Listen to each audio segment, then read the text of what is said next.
What is going on, guys? TJ here with Daily Grind Fantasy Sports Style, bringing you the edge for this 3-game NBA slate. A little bit different from that monster 13-game NBA slate we had last night, where a lot of the chalk wasn't very good, I guess I would say, especially that Denver chalk. Outside of Will Barton, I think everybody was pretty meh. So if you did fade that chalk in a big 13-game slate, if you had more of a middle build last night, then you definitely had a very good night. So I hope you guys made some money on that Wednesday 13-game slate. Now we switch gears to a much smaller 3-game slate. We had an 11-game slate on Monday night, a 3-game slate on Tuesday. We had a 13-game slate last night, and now a 3-game slate. I wish these were all just 5 to 9-game slates, but unfortunately, it's not the way that the schedule pans out so far to start the year. So just 3 games. We have quite a bit of injury news that we are still pending, which is going to be huge and definitely shake up the slate that we currently have. But before we do dive into this 3 games, I do want to talk about the new membership that we have over here at DG Fantasy. Obviously, it's a $10 weekly membership that we're currently rolling out. We also have a monthly membership and a yearly membership as well. But for $10 a week, you can test out our cheat sheets. You also get an invite to our Discord. They give you access, our cheat sheets do, to our ownership projections, our actual projections, our favorite cash plays, our core and GPP plays for NBA, NFL, golf, and Matt actually on the back end yesterday was doing some really hard work over there on the website. And as you can see, he added our cores directly onto our site. So this is what the site looks like. It's already updated for tonight's 3-game slate. And as you can see, if I were to go ahead and click off Matt's core, I'm not going to give it away. I guess I'll give away the top name. You can see it shows Matt's core right there. Obviously, my core, same situation. We have our cash in GPP plays, as you can see. We have our double-up plays, Matt's favorite GPP plays, my favorite GPP plays. And then you also have our coaches in Sano and JQ over here. Obviously, these are from JQ's. That was JQ's score last night. But yeah, just some cool things that we're continuing to develop over here on the website. So again, $10 a week gets you access to this beautiful baby and all the inside information that we do put on the website. It's not insider information, it's just our information. So yeah, let's go ahead and dive into this 3-game slate that we have. We have 1 game starting at 7, and then obviously 9 o'clock and 10:30. And unfortunately, the 10:30 one carries the biggest news. And that is something we're going to need to see and something you're going to have to plan for tonight in this 3-game slate. So we have Toronto and Philly. Philly currently 3.5-point home favorites at 210 over under. We have Seth Curry, questionable with the ankle. And then we have Tobias Harris, who potentially might play tonight. Tobias Harris plays, it definitely shakes up that whole entire Philly roster. The minutes, the value that we would have from Philly. So that's pretty significant. And then Toronto, Siakam will not play tonight on the back-to-back. They did play the Celtics last night. Toronto, obviously, on the back-to-back. So that opens up some value there for Toronto. We have the Pacers and Utah. LeVert should be good to go tonight. The Pacers on a back-to-back as well. Utah, no pending injury news there. They are good to go. And then Miami off a back-to-back and a tough loss last night against the Lakers. Jimmy Butler left that game with the ankle injury. We're unknown. We don't know if Jimmy Butler is going to be good to go tonight or not. But that is very significant here for the Miami Heat, especially on a back-to-back. And then with the Clippers, same situation. Ibaka will miss tonight. He did play last game, but he will miss tonight. And then Marcus Morris continues to miss time. Clippers currently 4-point home favorites, a 211.5 over-under. And then for this Utah team, they are 10-point home favorites and a 215 over-under against the Pacers. So we have 3 teams on back-to-backs, being Toronto, Indiana, and Miami. And then 3 teams fresh off a rest, being Philly, Utah, and the Clippers. All 3 of them are favorites. So in terms of builds tonight, the biggest thing you need to keep an eye on is definitely going to be Jimmy Butler. And I think you need to plan appropriately because that is obviously going to be the most significant injury news that we do have. Because if Jimmy Butler isn't good to go, then that's going to give a huge increase to some of these guys here.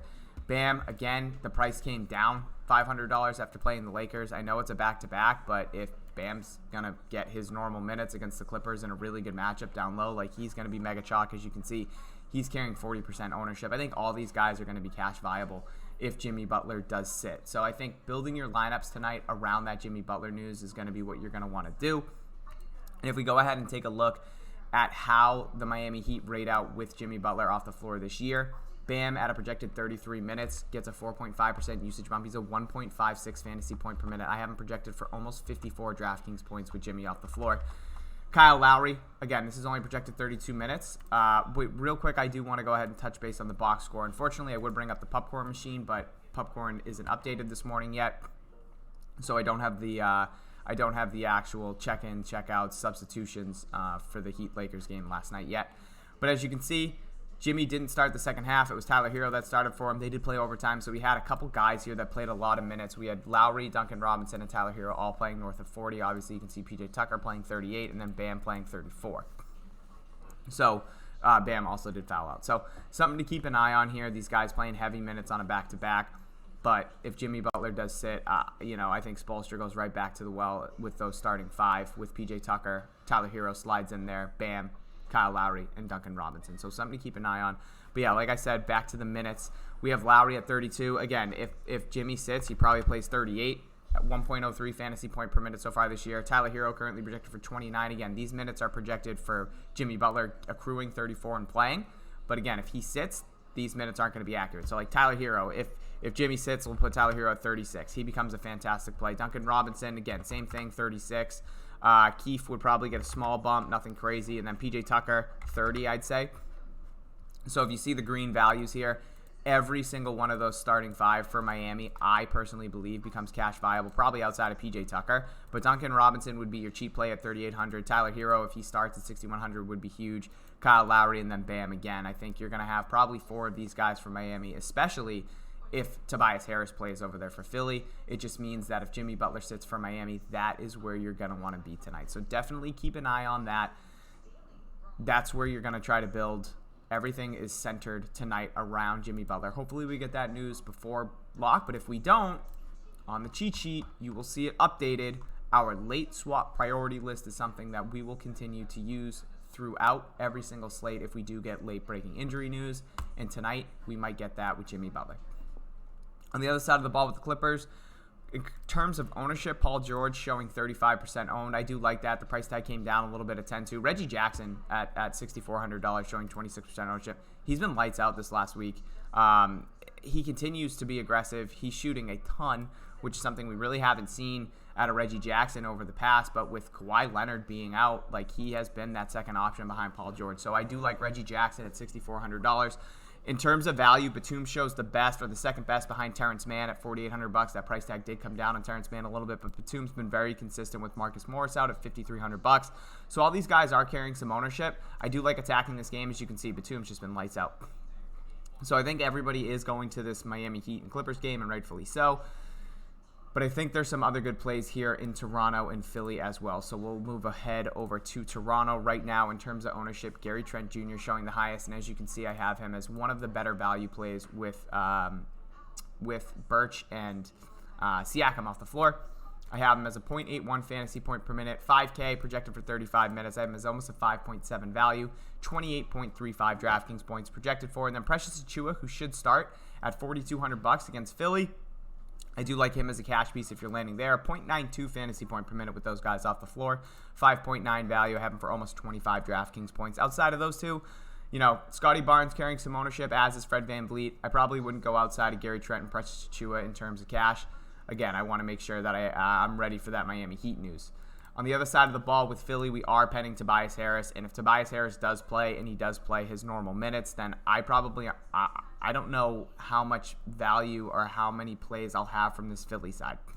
If we look at with Tobias on the floor, I don't really have anybody that sticks out. I'd have Drummond for 44 DraftKings points. Again, the price tags come up immensely since Embiid's been out, $8,600 from $5,600 2 games ago. So, I mean, Drummond is the last piece in cash, or if you're landing there, obviously he's carrying the ownership, so it does make sense. Maxey, just the minutes that he's going to see if Tobias Harris sits out, I think makes him a little bit more viable, but the price has come up crazy to $6,800. So if Tobias plays, I don't really know how much interest I'd have in Maxey. We are penning Seth Curry, which is big as well. If he sits and Tobias Harris sits, I'm back on Philly again. It's going to be Philly and Miami for me. But if Tobias plays, or if both him and Seth play, it's something you need to monitor because these price tags have all come up on Milton, on Georges Niang even. He's come up to $4,900. Korkmaz up to $5K. So make sure you're monitoring this. Matt and I should be going live tonight I'd probably say around 6 p.m. Eastern because it's only a 3-game slate. We should hopefully have that Philly news on stream. But if not, again, the link is below to sign up to DG Fantasy. $10 weekly membership. Go ahead and give it a shot. Again, that link is below. And then this last game between the Pacers and Utah, in terms of ownership, only Karis LeVert. Oh, yes. Rudy Gobert, I was going to say, I thought Gobert was carrying more ownership than that. 28% right now at 8K. Donovan Mitchell, 25%. We got Bohan. So looks like everybody's going to Utah in terms of ownership. For Indiana off the back-to-back with LeVert most likely playing tonight with the back injury. He did miss last night. I think he plays tonight. I think they were just being a little cautious because they knew they had a back-to-back and they'd rather use him for Utah, against a depleted Denver team. I do not really have too much interest here outside of a last piece in cash. As you can see, nobody really checks the board here. I got Miles Turner at 7K showing the best value for the Pacers. And then in terms of Utah, I do have Rudy Gobert showing the best value as a 5.4, projected for 43 DraftKings points. So right now, guys, in terms of cash, in terms of ownership, you can see Bam showing the highest. You got Tyler Hero up here. You got Duncan Robinson. Kyle Lowry, I think, shoots up if we do get that news that Butler is out. Gary Trent's a good last piece, as is Andre Drummond. And again, we are still pending the injury news there from Philly with Tobias Harris, Seth Curry. I do really like Precious Achiuwa at 4,200 as long as he starts. So I think the slate and the ownership is kind of all over the place right now. And, with 3 games, a lot of guys are going to be somewhat higher owned.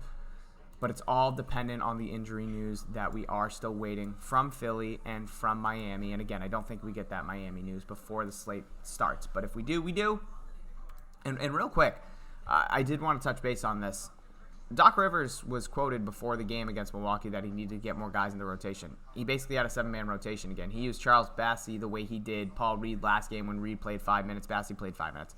It's the same thing. We had all these guys playing a ton of minutes. You had Cork Miles play 45. You had Maxey play 39. You had Milton play 42. So just pretty insane. 1, 2, 3, 4, 5, 6, 7, 8. Yeah, he had a 7-man rotation basically again. So I don't know. We can't trust what Doc Rivers says apparently. So if Seth and Tobias are both out, the Philly guys are all going to play 45 minutes. So just something to keep in consideration. That's going to do it for today's video, guys. Hope you did like it. If you could, please go ahead and smash that like button.